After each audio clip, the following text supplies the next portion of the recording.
everybody, it's so nice to see so many of you. I hope you're all coping. I know Jane did have some very pertinent comments before about being cooped up like we all are. It's difficult, isn't it, at the moment? We don't know what's going to happen. We don't know when we're going to be able to meet properly again. But the thing is, we can meet this way, which is good, the only real parish notes I've got today is the fact that obviously the research centre is not open again as usual. Well, not as usual because of the coronavirus, but there is a very good virtual branch on the web. I'm sure Steve will flash up the web address later on that Steve set up, and he's been helped by Ron and quite a few other folks with ideas and also with articles, etc. Do go there because there are links into other websites, but also there are articles to read, there are quizzes, there's all sorts on there. Go and have a look, see what you can find out. And if you've got anything you want to ask of Steve or anybody, just send a query in and we'll try and get it answered as best we can. Okay. I can't think we've anything else to mention, do we, Steve? No, as long as you got the plug in, that's all I'm at. Of course. What? Speaker next month. Oh, speaker next month is in. It's me. And the subject is, ooh, you fibber. Oh, that sounds interesting. That does sound interesting. Right. Okay, I'm going to hand you over to our speaker for the evening, Wendy. She's going to talk about a cup of tea from Assam, which sounds very, very interesting. I can't see it. Where is she? Bottom left. Bottom left. Okay, okie dokie. We'll be seeing you. And over to you, Wendy, please.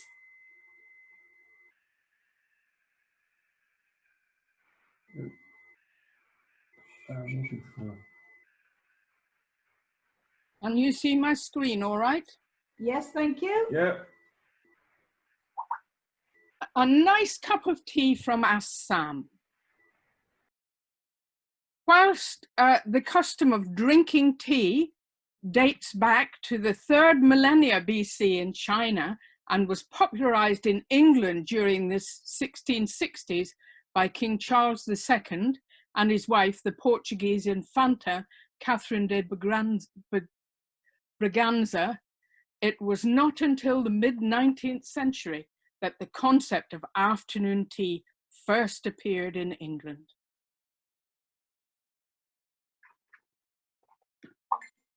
Now, my great-grandfather grew tea, but I didn't know a lot about tea itself.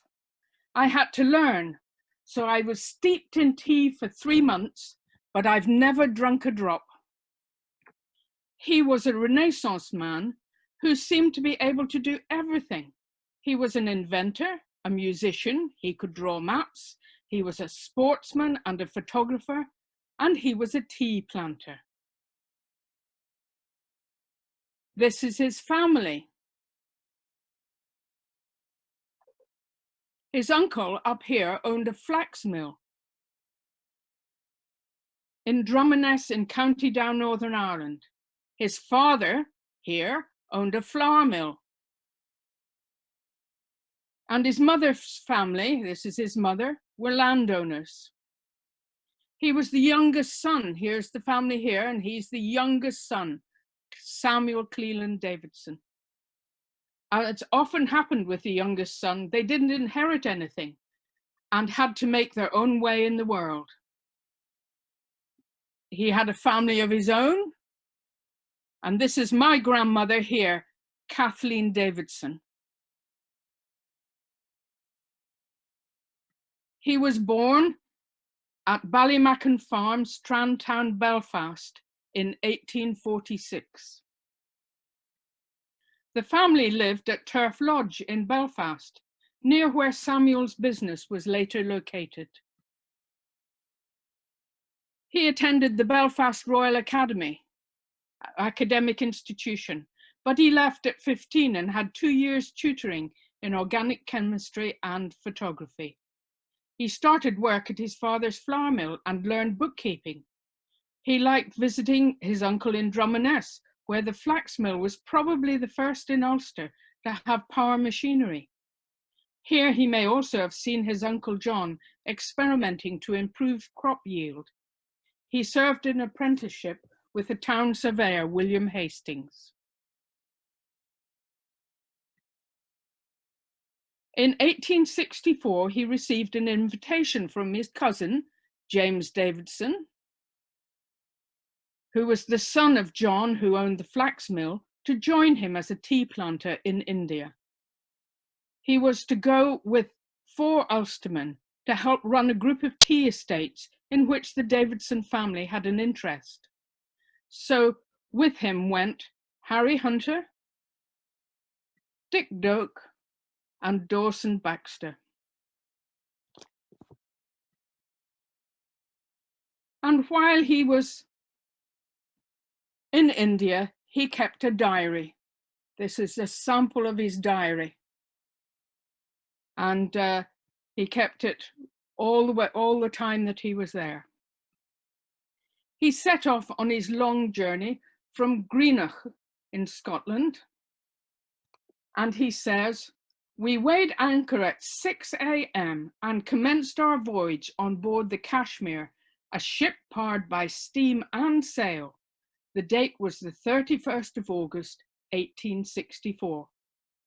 By the 8th of September, they had passed Tenerife.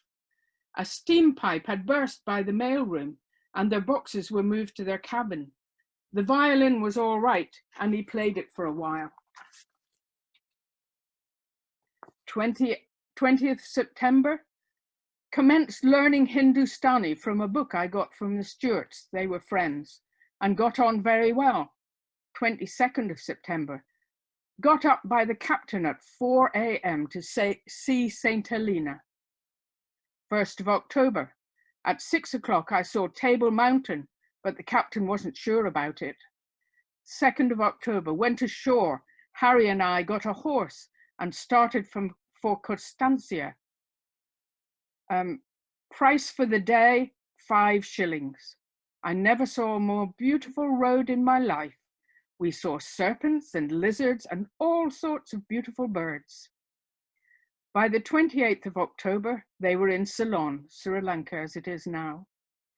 5th of November, 1864, we were at Garden Reach, having made our journey from Greenock in exactly 66 days. Not bad for round the Cape Passage. The youths then travelled from Calcutta to CACHAR by river, leaving on the 16th of November, a distance of 600 miles. So they're going up from CACHAR, up the Brahmaputra River. For a great part of the way, the Brahmaputra was swampy flat land, and it was not long before they had fever and dysentery. 2nd of December, we're off much sooner than we have been these few days, starting before daylight, a long time. Employed the greater part of the day writing my home journal. All the fellows wanted to know if it were a will I was writing. We passed within about 2 miles of the mountains, and last night the temperature was down almost 50 degrees. About 11 o'clock, we put our feet on the station ground at CACHAR and were immediately hailed by 2 Europeans who turned out to be the 2 Sam Barrys, senior and junior.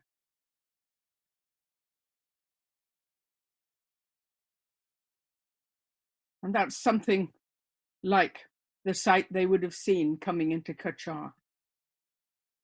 Life in CACHAR. Life in a bungalow is much the same in all of them. Servants are either Muslim or Hindu.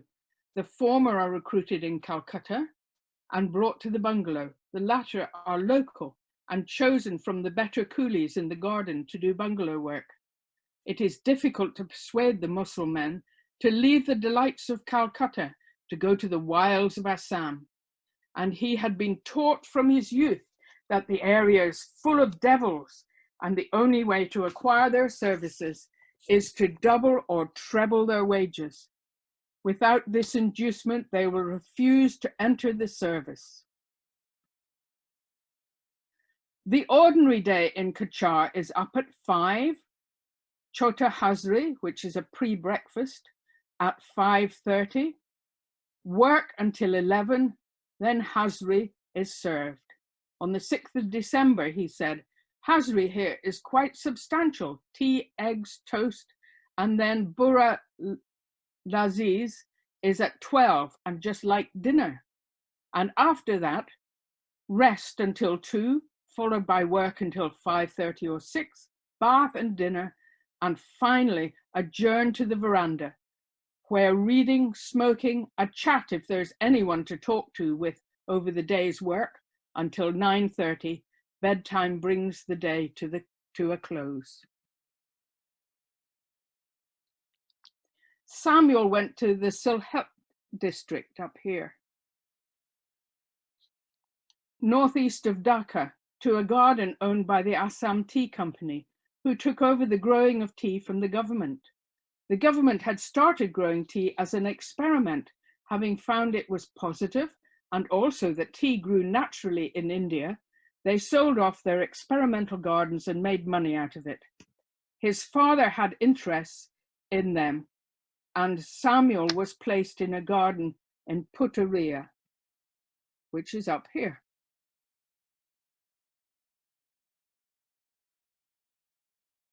So after 5 months, at 18 years old,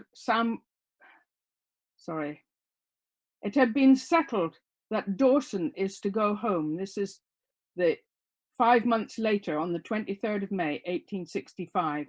It had been settled that Dawson is to go home at once, and as someone must go along with him as far as Calcutta, James has got the job, and I am go down to Puttara to take his place until he returns. Puttara is a garden.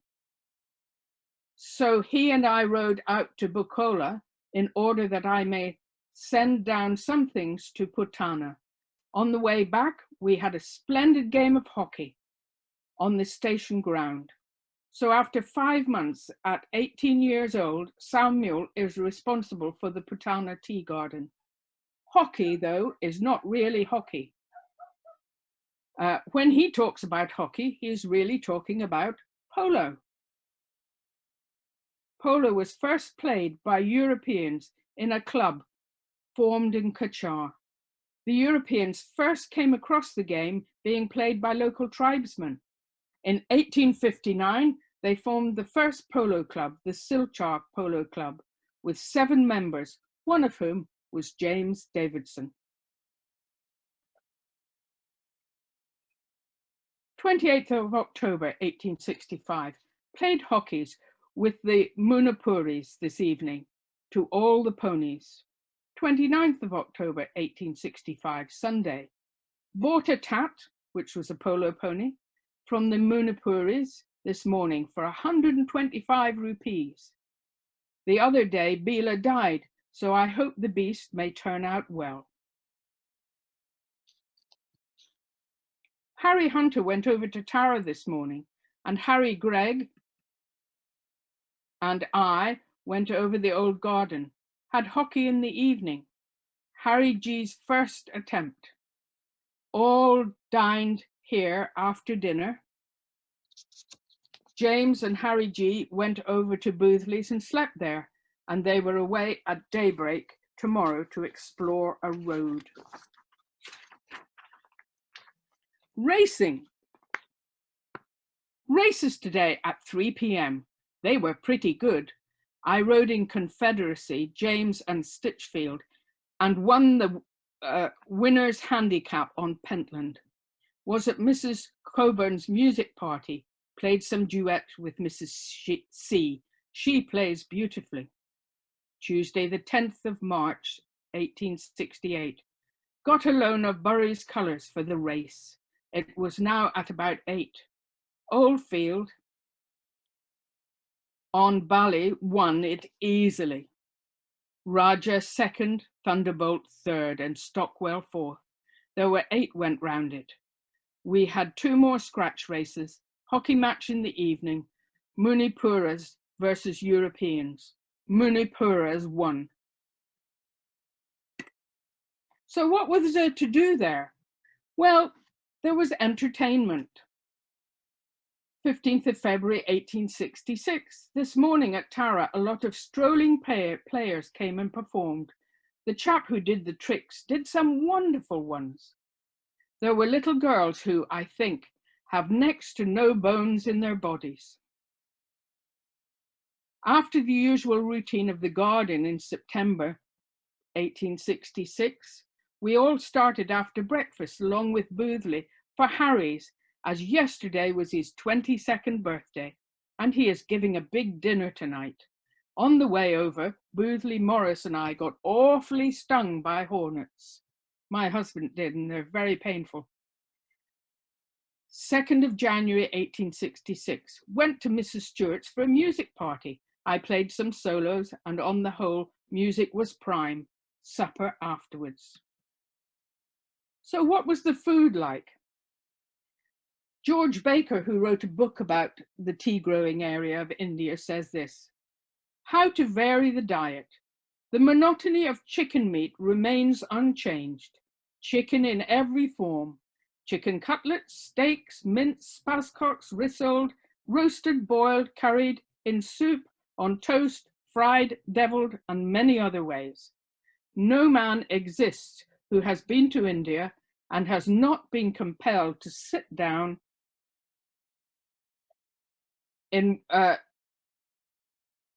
to at least one meal a day in which chicken figures conspicuously in one form or another. The only provisions that can be depended upon are tinned goods, for they make large demands on a limited purse. The cost in Assam after freight from England made them almost prohibitive to the poor person on only 150 rupees a month.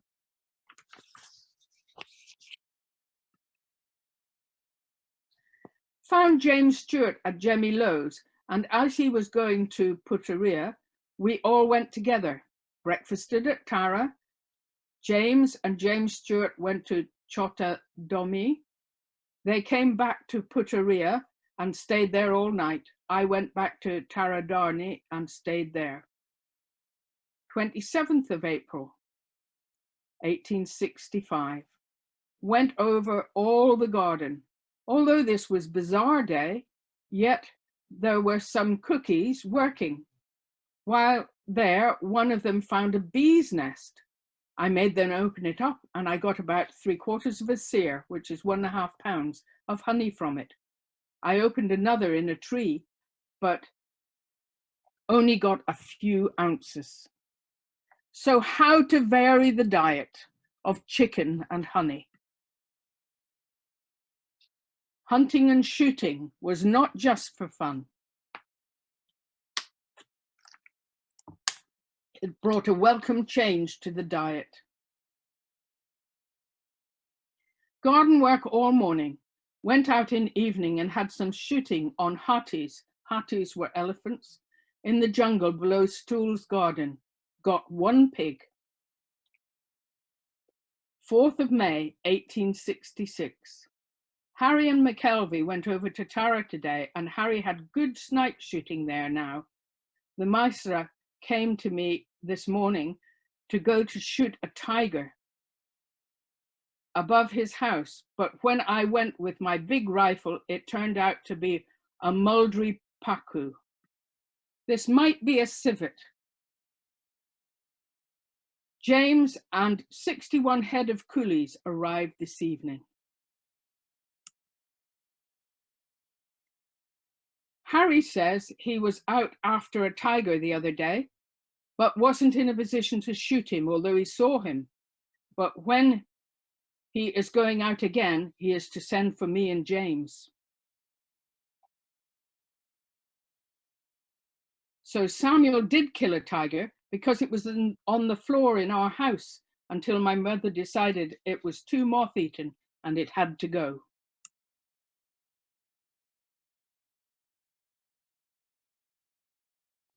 He also tells us on the 30th of March, 1867, I got quite a good hand at standing on the elephant yesterday, as we were over such rough ground, and today I was quite able to shoot standing. So they were standing up on the elephant to shoot. Photography. If you look into his financial records, you see a lot of photography equipment being bought because of his interest in photography. On the 14th of February, 1866, he said, "My photographic tank arrived this morning from the station. I expect everybody else was using their money to buy tinned meat, but he chose to buy photography equipment." He said, "I tried the dry plates, but on account of the bad box, they were in light, so nothing came of it." Good one of Harry Gregg.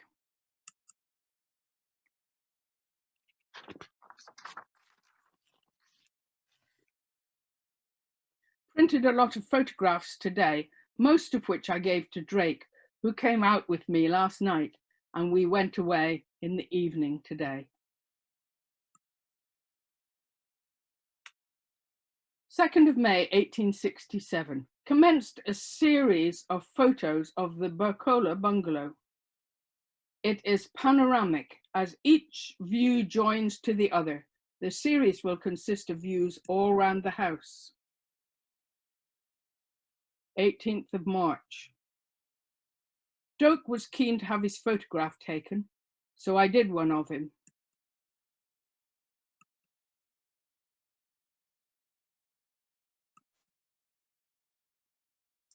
A planter's bungalow. The main portion of the bungalow is built with large uprights sunk deep down into the ground, generally trunks of good-sized trees, with the bark peeled off, about 5 to 12 foot deep.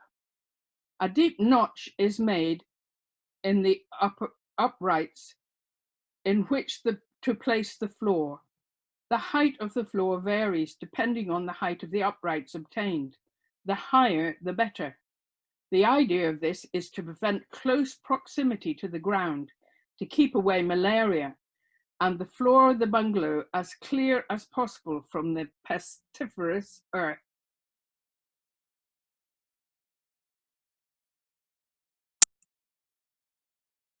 This is the inside of a planter's bungalow. Last night, we caught no less than 4 rats before going to bed. You see the rats? As I have some wee eruptions on my feet, I thought it would do me some good to take some medicine and clear the system a bit. So I took it this morning, and I necessarily had to plan in the house all day and was pretty sick all through the day.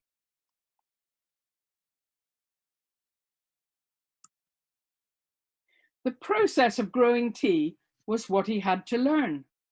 The process of fermenting and tea rolling excised his fertile mind. He started his work in India by mapping out the area for the first time, bringing to use his training with the Belfast Surveyor Company. However, he became interested with the methods of producing and cultivating of the tea crop. He soon became an authority on the subject, whose opinion was widely sought. He experimented with different techniques for fermenting, rolling, and drying the leaf to produce better tea. This photograph was taken in 1868, and these are some of the planters he associated with on a regular basis. And he lists the plantations which they managed. So there's Harry Gregg and Oldfield, Barry, that's my great-grandfather. There's Doak and other ones that he associated with. Making tea. He went out there to learn how to make tea. There used to be 11 processes in making tea, but by the time Samuel got there, it was down to 7. Tea was brought to India in 1833 from China as an experiment. In fact, the Chinese protected their tea, and I think it was stolen. it was found that there were indigenous tea plants in India already. In 1840, the Assam company got rights from the government to tea gardens and large tracts of land thought to be suitable for growing tea. Most of these photographs are Samuel's own. The first part of the process is to pluck the tea. All the women, but about 10, were taken off the old garden this morning to pluck leaf. This is their very first day at work, so of course I had an awful amount of bother showing them the way and keeping them in the gullies. There were also 36 Bengalis plucking, in all 68. So you can see how many people were needed in the tea plantations. February the 14th, plucking. St. Valentine's Day, but no Valentines are going here. There were no women. Plucked a little tea today for the first time this season. Heavy showers all day, which is the first rain we have had of any consequence since mid-November. Once the tea was plucked, it had to be weighed. March 1868. This was the day Tid said the elephants would come, but they didn't. We are getting on well, both building and tea making. Getting about 12 mons of dry leaf a day. A mond was about 80 pounds.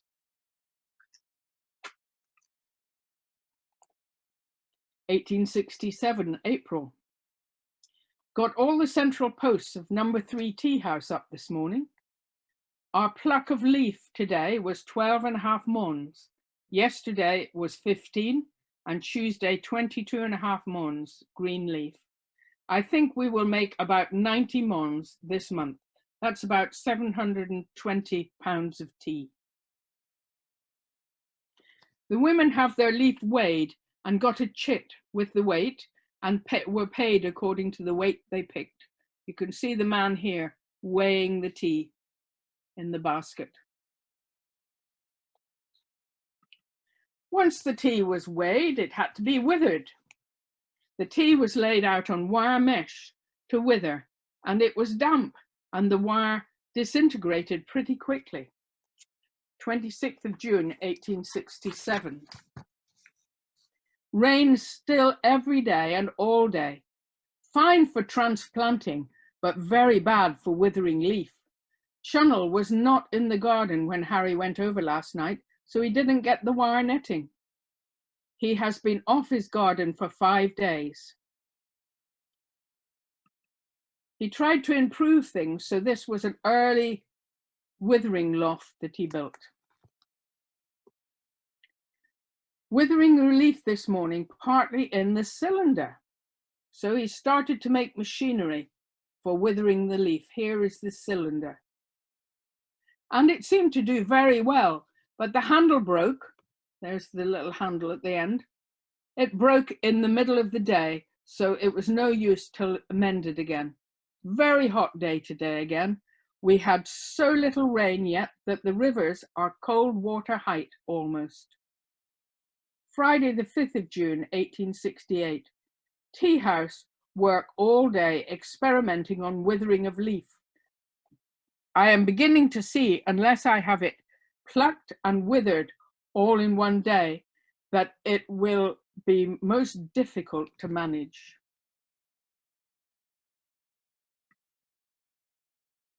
So this is a later withering machine that he built with a drum, a big drum that the leaves went in.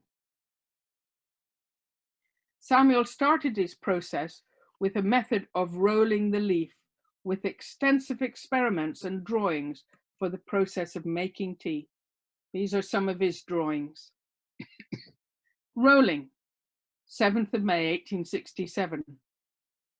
Was busy all day with Harry in the tea house, getting the new system of rolling into working order, viz. The leaf commenced at one end of the table, one man gives it 30 rolls, it is then sifted in a congu sieve, which brings out the flowery piku. It then goes through 6 men's hands, and when the 6 men roll it a little, it is finished. So even that was quite labor intensive. So he invented a machine for rolling tea.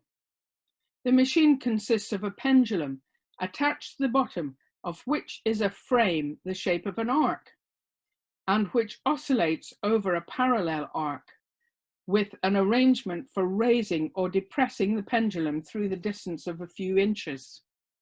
To work the machine, the leaf, after being withered, is put into bags, and the bags put between the 2 arcs.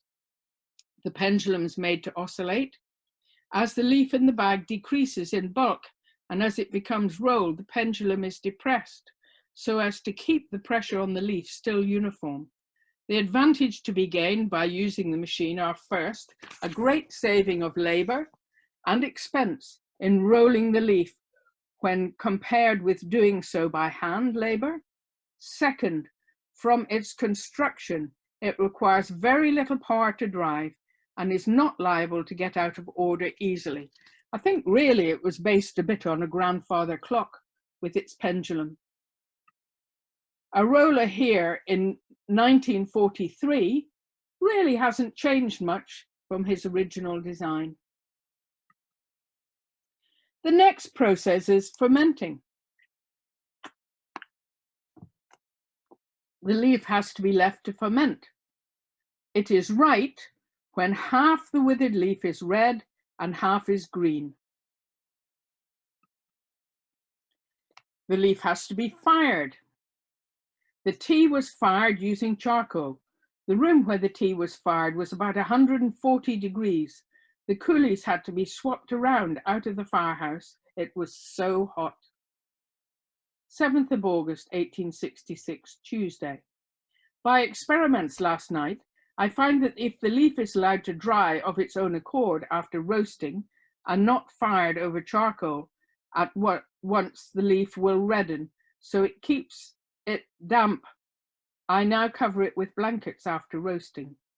The great object in making tea that will infuse quickly is to bring out all the sap from the heart of the leaf, or rather the veins, and deposit it on the outside of the leaf. So he wanted to find a way to dry the tea effectively. This was an early dryer. And it worked, it dried the tea, but then he got big and efficient. This is the first drying machine that had an updraft, so the fan pushed the hot air up and dried the tea. He was always trying to improve the fans because they were the key to drying tea successfully. He searched for a good fan. His search for a good fan led him to try a multi-bladed fan in 1886. He had a wind tunnel to experiment with his fans, with heavy oak doors at one end. He wanted to see if the fans would blow the door open. This new fan blew open the heavy oak doors to 90 degrees. What a wonderful moment that must have been. The Sirocco forward-bladed centrifugal fan had been born. With the new fan, Davidson was able to make his first Sirocco downdraft tea dryer. His friend said the fan was like the hot Sirocco wind, so Davidson and Company became Sirocco Engineering Works. Unfortunately, sifting tea was the next problem. Tea was made very labor intensive, and you can see here the children working on the tea plantation, alongside the women at various activities. Here they are picking out the pico, the buds, and the best part of the tea.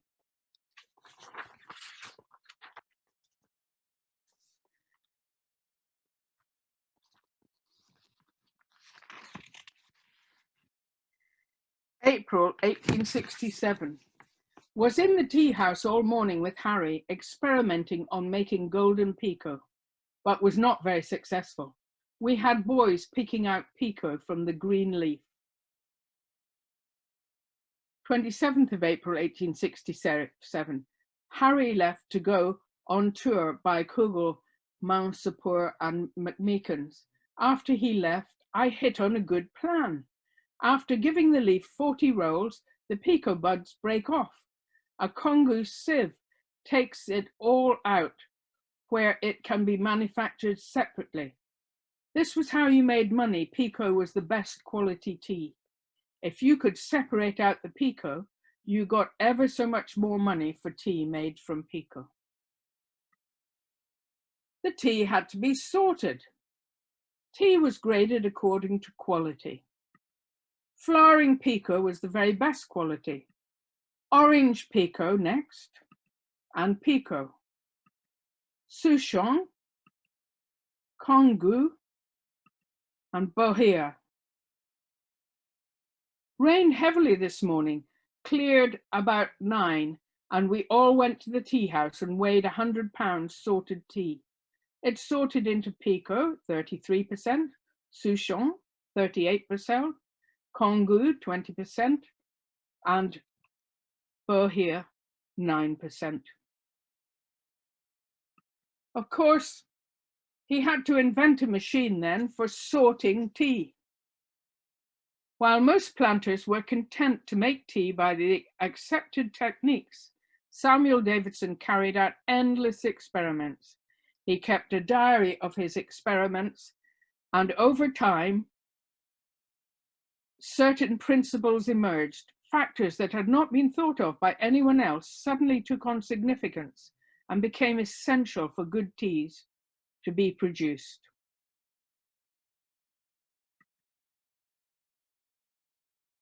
He cultivated the tea, finding that the local tea made a good root, and then he would graft on the Chinese tea onto the local tea root. He kept account of everything. So in 1866 and 67, this was the total pounds of his tea crop. And that's before he went to this plantation in BURKHOLA, which he actually bought. After he'd been there for 2 years, it went up from the 39,785 to 50,549, just in 2 years.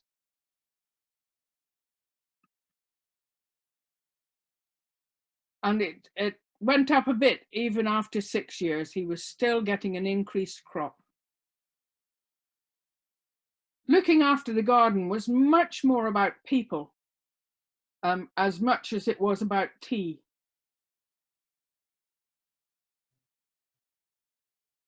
(27th of February 1866). This morning I was roused by Lal Roy about 5 o'clock as 13 Calcutta coolies had run away.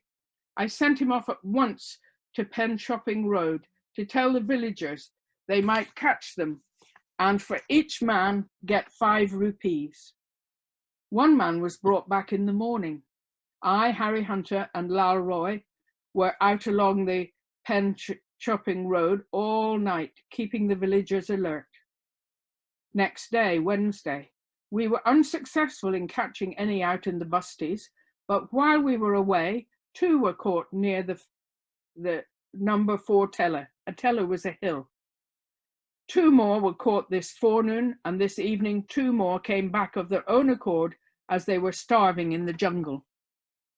Some still adrift. We are pretty sure of catching 3 of them.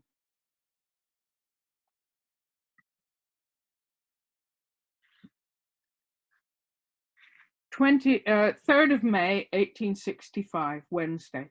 Cholera has broken out in the garden pretty strong, and 2 of the coolies have died already from the effects. Was over the garden this morning, was round with the coolies. Dawson is feeling the damp in a good deal and coughing at night.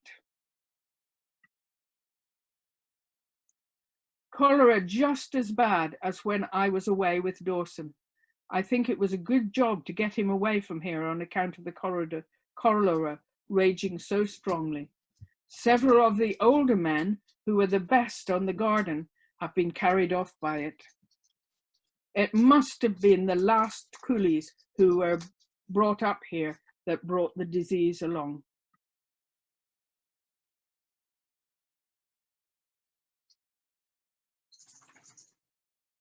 Started for BURKHOLA very early this morning.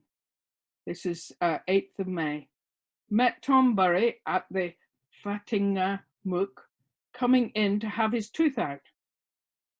It happens a man called Second Bairub murdered a woman called Kimmy last night and then went off and hanged himself. When I got to the garden, I at once wrote off to Daly, informing him of it and asking a Darunga to be sent out with proper powers what to do. Tom got his tooth pulled and came back to the garden in the evening. The Darunga arrived this morning, inquiring into the case minutely, and had the bodies sent into the station. He, however, could discover no cause for the murder whatever, and the cause of the suicide, he said, was of course because the man knew he would be hanged anyway for murder.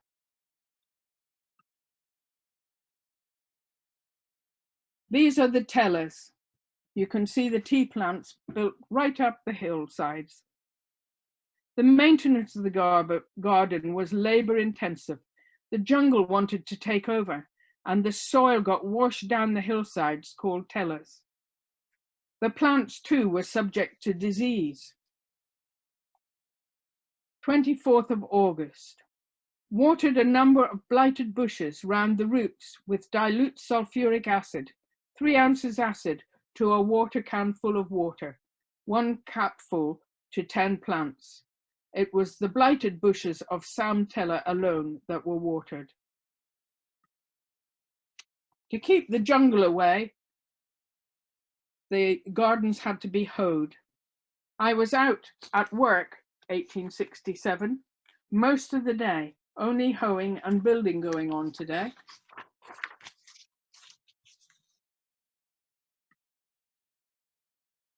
Transplanting. Heavy rain last night, transplanted all day, got 4,500 plants. The greater part of the Ivum Teller is finished, although we have got about 20,000 plants with this rain. No manufacturing going on at present. The bushes had to be pruned. These thousands of bushes had to be pruned and cared for. 4th of December, 1865. Getting a good deal of leaf off it now after being so well plucked last time. Planted some seeds. A number of bushes were left, you see, to grow tall.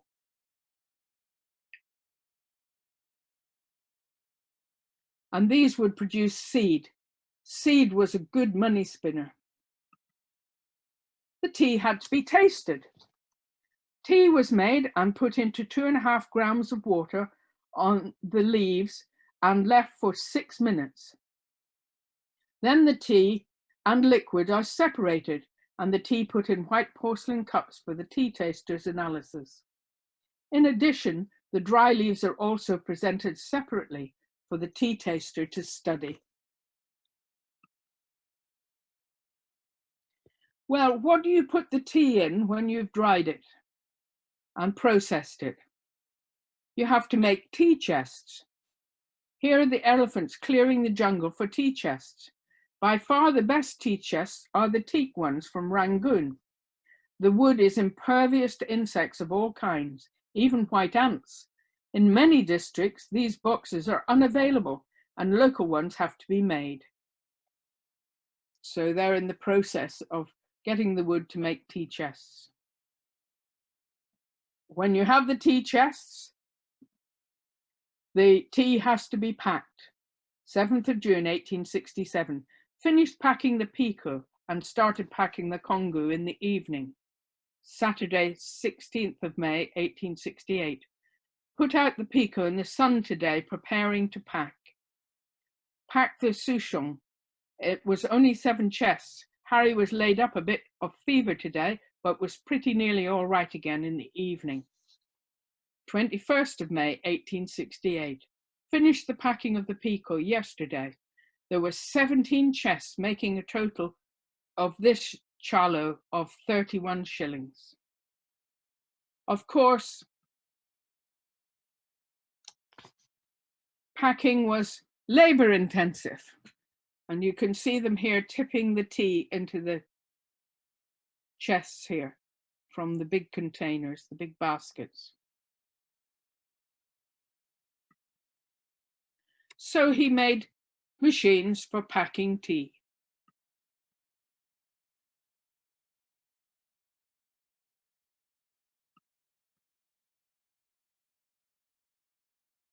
Samuel sold his tea business to Sir Thomas Lipton because he decided that he wanted to concentrate on machinery for producing tea and not on growing tea. And Lipton's tea is still around.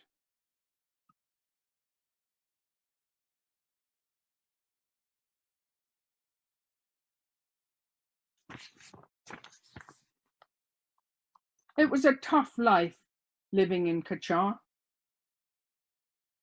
On Tuesday, the 22nd of June, 1869, he said, I went over to Balachara this morning and saw what was a-doing. Tom came in from the station again, just as I was at breakfast, and reported Harry better.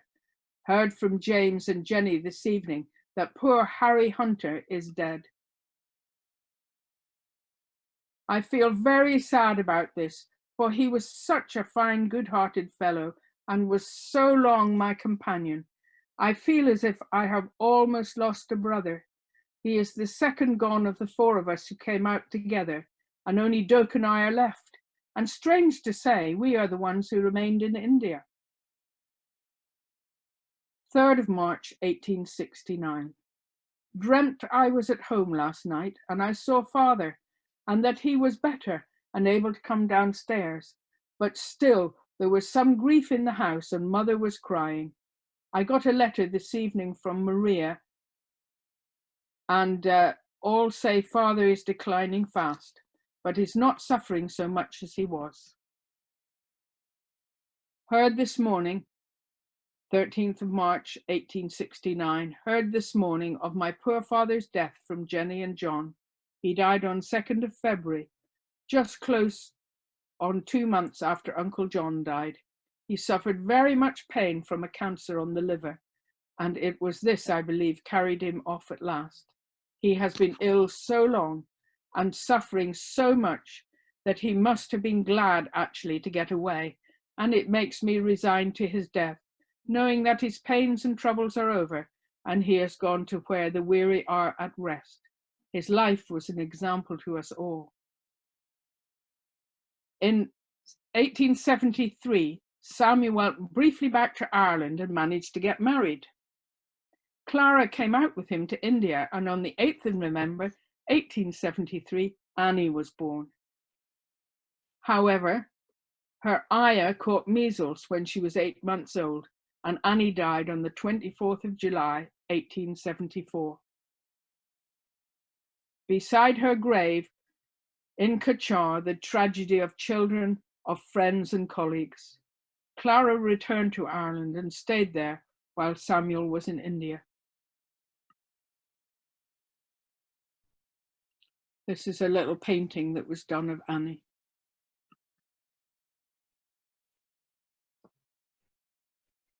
His sister Annie also died, aged 40. And this is her. And this is his wife, Clara. Saturday, 15th of May. Got the joyful news by telegraph this morning of the birth of our little daughter on the 13th of May. The telegram was, daughter, 1 o'clock afternoon, both splendid. This is grand news, and I am so glad everything has gone so well. I telegraphed to Clara in reply, and also had just time to get out with a chit that is likely to be in time for the mail. It was just 45 hours from when the baby was born till I heard of it by telegram. By the time I got the chit to Clara written and the telegram sent off. It was breakfast time. And then we drank the health of mother and daughter in champagne.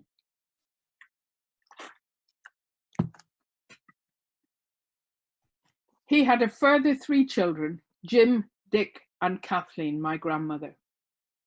Dick, on the left here, died of meningitis at 19 years old. Jim worked his way up the company, now employing 1,000 people making tea machinery, and was prepared to take over from his father. And this is Dick. World War I intervened, and Jim and the Ulster Volunteer Force went to France.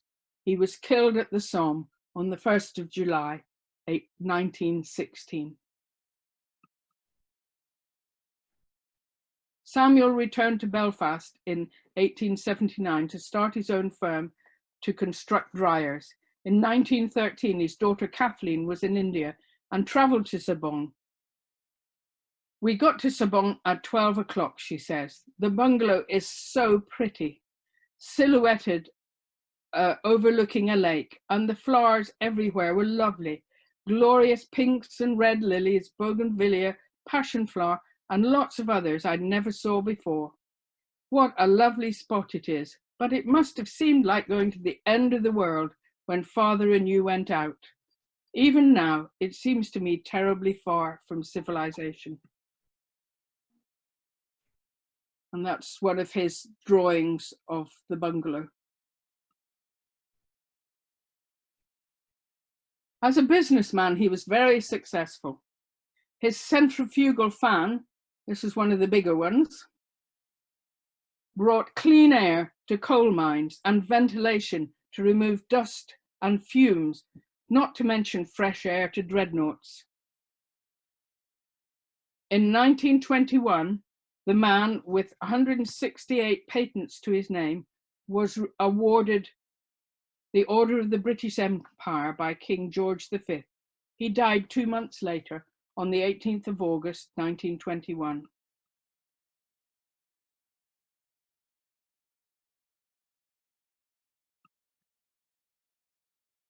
The Northern Bank in Northern Ireland had a series called Inventors, and he was on the £50 note. Here he is with his tea machines. And those are the flowers of the tea there. And recently, just in February this year, we had a ceremony to put a blue plaque up in Belfast in his honour, which I was able to attend before the lockdown. He was a Protestant, but he employed both Protestants and Catholic workers, whom he defended with his pistol if necessary.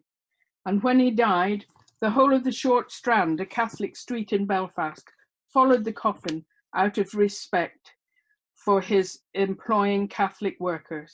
He was 75 years old when he died. The end.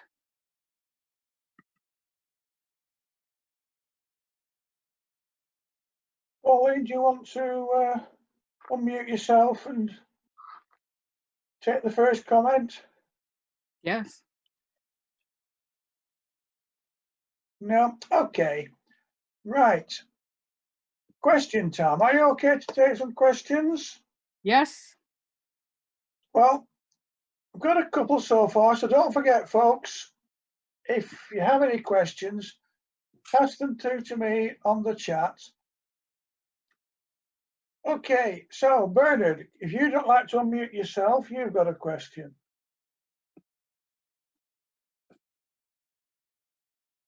Bernard? Yeah, I think, yeah, we're there, I think. Yeah, good.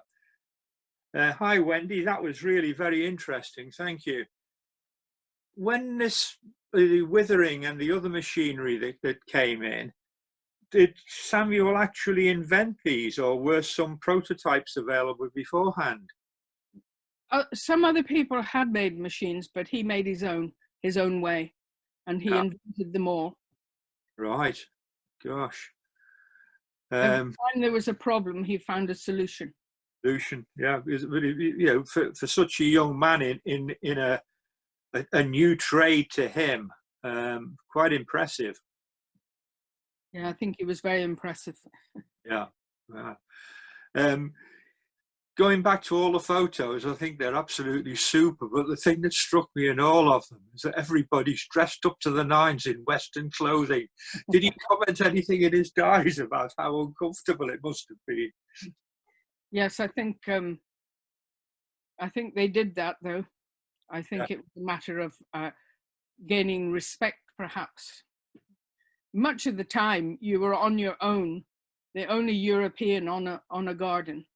Yes. And they go visiting each other, but there were, as he said when he was talking about going to the veranda and maybe talking to somebody if anyone was there, most of the time you were just with the local people. Yeah. And with your house servants, and you had to be very self-sufficient, I think. Yeah. Thank you. Okay, we've got one from Ron. You'd like to unmute yourself, Ron? I unmuted. Yeah. Right. Can you hear me? Yeah. Right. The question's a technical one, I'm sorry to say. The temperatures you're quoting, are they in Fahrenheit? Well, they've got to be in Fahrenheit, haven't they? Fahrenheit. He would have worked in Fahrenheit. Yeah. Yeah. Because, you know, you're saying a temperature of 140, that's, you know, it's pretty warm, is that? That's pretty warm. But of course, when he brought his fan dryers in, they must have helped a lot. Oh yes, because they would be invented outside, wouldn't they? The heat. Yeah, yeah. I worked on a dryer, sorry, a fan, I should say. Not as big as that big one you showed, but pretty big, about a metre in diameter, and very, very effective beast indeed. And I'm not saying it was exactly the same as that, but I wouldn't say there was much difference. It was, you know, a centrifugal fan, and it was very, very effective, though it did vibrate a bit. It was very good. A cousin of mine was saying recently that he bought a fan, and just for the house, a regular fan, and it had printed on it that it was Sirocco patent. Oh. And that was just a modern house fan. Yeah, yeah. But I was going to say the size of that Sirocco fan, you know, that I thought, flipping heck, no wonder the outdoors went, is it? Well, I don't think it was a big No, one. I know. But they did ventilate coal mines and all sorts of places. And they were absolutely huge. They rotate very fast, that's the key. They're not a slow rotating fan, they're a fast rotating fan. Have we any more questions? You can wave now. We're under control. We can see you all. Yeah. Any questions from anybody? Anybody waving? Yes. Oh, Yes. Christine. Oh. No? Yes, Pauline. Hello? Hello, Pauline. Yes, a question. The documents and the photographs, are they in a museum or are they in a family collection? We have most of the photographs still, but there are glass slides in Prony that we donated to them. And it says on the catalogue that there are 35. And I said to the lady, I'm not sure that's right. She said she would check for me. There are 35 boxes, 1,500 glass slide photographs. And they promised to give us copies, and we're still waiting about 20 years to get the copies of these photographs. So I don't know if we ever will, but we're trying to persuade them to let us have a look at them and choose the ones that we'd like copies of. Yeah, yeah. So when we gave them to the museum, we had no means of copying them ourselves, which of course we could now. Yeah. Yes. Are they catalogued? This is the It thing. it just says there are 35 boxes of them. Gosh, no, they've not been catalogued properly, have they? By the sounds of it. No. No. Sounds like you and your Irish, was it birth certificate, Steve? Oh yes, I'm still waiting. That's about 20 years later. Yeah. So, any more questions? Put your hands up if you've got a question.